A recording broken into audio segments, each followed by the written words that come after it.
नमस्कार दोस्तों, रॉकिंग वाणी में आपका स्वागत है। आज मैं फिर से आ गया हूं एक नई वीडियो के साथ और आप सभी लोगों का स्वागत करता हूं चैनल के अंदर। आज हम बात करेंगे कर्म के बारे में। ये कर्म क्या चीज है? सब लोग बोलते हैं ना कि जैसे कर्म करोगे वैसा ही फल मिलेगा, बट ये कर्म है क्या चीज? आज इस कर्म के बारे में बात करेंगे।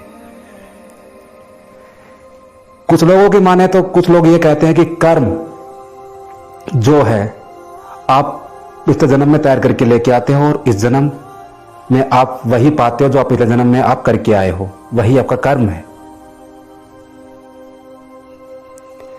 और इस बात को आपको भी मानना चाहिए, क्योंकि अगर आज हम अपने कर्म को ध्यान में नहीं रखेंगे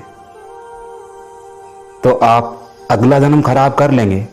सुनने में बात बड़ी अटपटी है, लेकिन सत्य है। क्यों हमें कर्म करना चाहिए?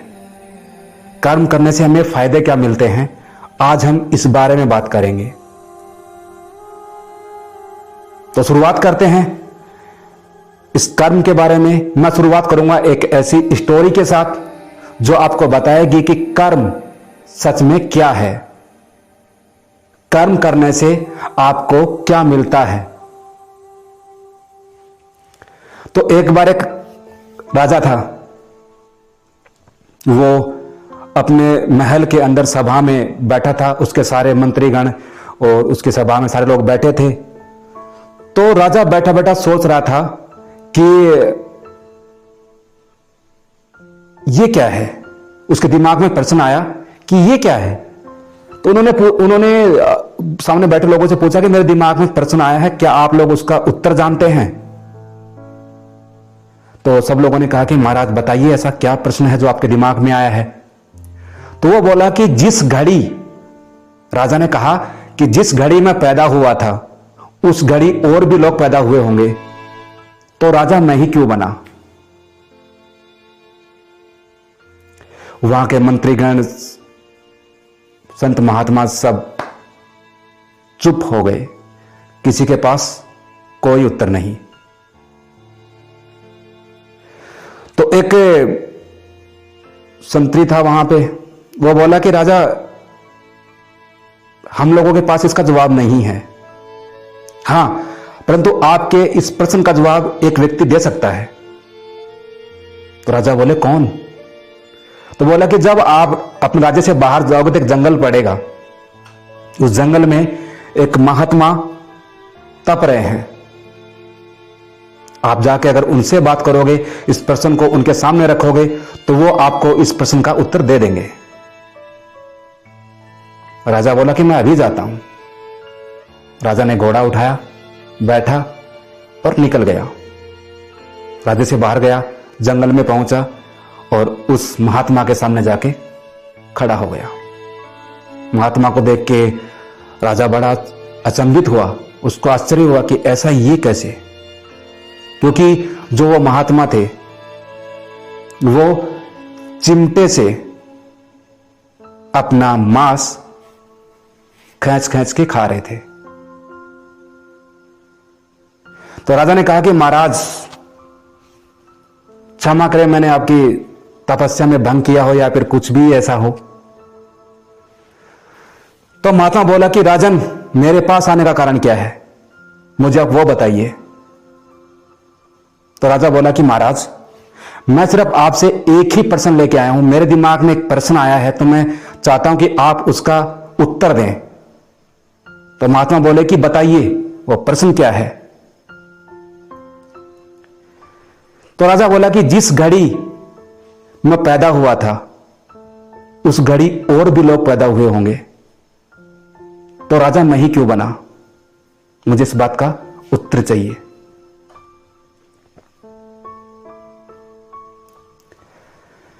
महात्मा बोले कि राजन ऐसा है, तेरे इस प्रश्न का उत्तर मेरे पास नहीं है, लेकिन एक है जो तुम्हारे प्रश्न का उत्तर दे सकता है। राजा बोला कि महाराज कौन? बोले कि इस पहाड़ के ऊपर, जो पीछे पहाड़ दिख रहा है, इस पहाड़ के ऊपर एक महात्मा बैठे हैं। अगर तुम उसके पास जाओगे तो तुम्हें वो उत्तर दे देंगे। बोला ठीक है। आज्ञा ली, प्रणाम किया और राजा वहां से निकल गया उस महात्मा के लिए जिसके बारे में उसने बताया था। राजा कैसे कैसे करके पहाड़ चढ़ा, ऊपर पहुंचा, सामने महात्मा बैठे थे और आग खा रहे थे, मतलब कि जलते हुए कोयले खा रहे थे। राजा और आश्चर्यचकित हुआ, देखा ये सब क्या हो रहा है। राजा ने मस्तक होकर प्रणाम किया कि राजा की, महात्मा की जय हो। महात्मा ने आंखें खोली और जो खीरा था वो रखा नीचे, नहीं खाया। बोला कि राजन मेरे पास आने का कारण? तो बोले कि महाराज मेरे दिमाग में प्रश्न आया था, मैं उसी को लेके भटक रहा हूं। मुझे किसी ने बताया है, किसी अच्छी आत्मा ने बताया कि वो उत्तर आपके पास मिल सकता है। तो संत बोला कि बताइए वो प्रश्न क्या है। तो राजा ने बोला कि मैं जिस घड़ी पैदा हुआ था उस घड़ी और भी लोग पैदा हुए होंगे, तो राजा मैं ही क्यों बना? महात्मा ने कहा कि तुम्हारा प्रश्न बहुत ही सही है, परंतु उत्तर मेरे पास भी नहीं है। इसका उत्तर सिर्फ एक ही व्यक्ति दे सकता है। तो राजा बोले कि महाराज वो कौन है? बोले बगल में गांव है, पास में, वहां पे जाओ। वहां पे एक लड़का अभी पैदा होने वाला है, एक बच्चा पैदा होने वाला है और वो पैदा होते ही मर जाएगा, कुछ क्षण जिएगा वो। अगर तुम उस मरने से पहले उसके पास पहुंच गए, अपना प्रश्न रख दिया, तो तुम्हें उत्तर मिल जाएगा, अन्यथा नहीं।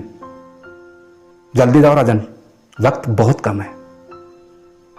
राजा ने घोड़ा उठाया और निकल गया उस राज्य के लिए, उस गांव के लिए।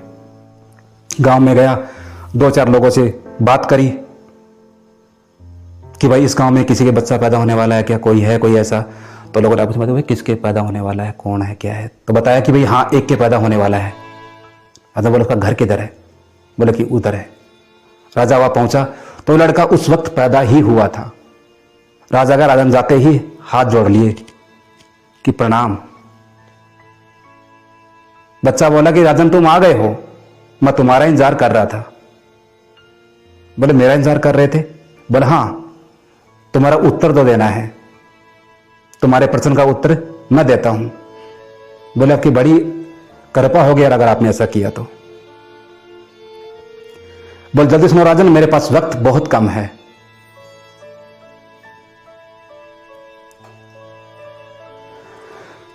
तो राजा को उसने बताया, उस बच्चे ने बताया कि हम 4 भाई थे पिछले जन्म में, चारों राजा की औलाद। शिकार खेलने का बहुत बड़ा शौक। एक दिन शिकार खेलने के लिए हम जंगल में निकले, रास्ता भटक गए, भूख लग रही थी, रात हो गई, कहां जाएं, क्या करें? तब वहां पे हमको एक आटे की पोटली मिली। हम चारों भाइयों ने बड़ी खुशी से वो आटे की रोटियां बनाई, 4 रोटी बनाई। जैसे रोटी खाने बैठे तो वहां पे एक भिखारी आ गया। सबसे पहले बड़े भाई से जाके पूछा कि भाई एक रोटी दे दो, भूख लगी है। तो उसने कहा कि अगर मैं तुझे मेरी रोटी दे दूंगा तो मैं क्या खाल खींच के खाऊंगा?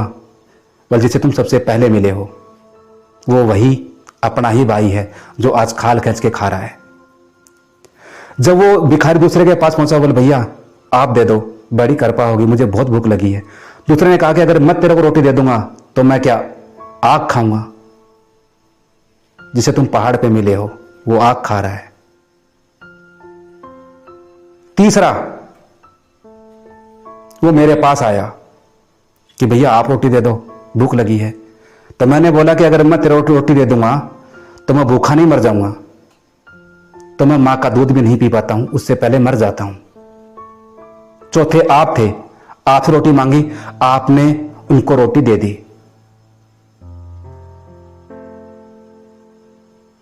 तो बताइए राजा हम में से कौन बनेगा?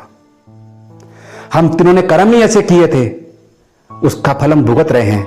एक अपनी खाल खींच के खा रहा है, एक आग खा रहा है और मैं होते ही मर जाता हूं। आपने कर्म अच्छे किए थे, किसी भूखे को रोटी दी थी।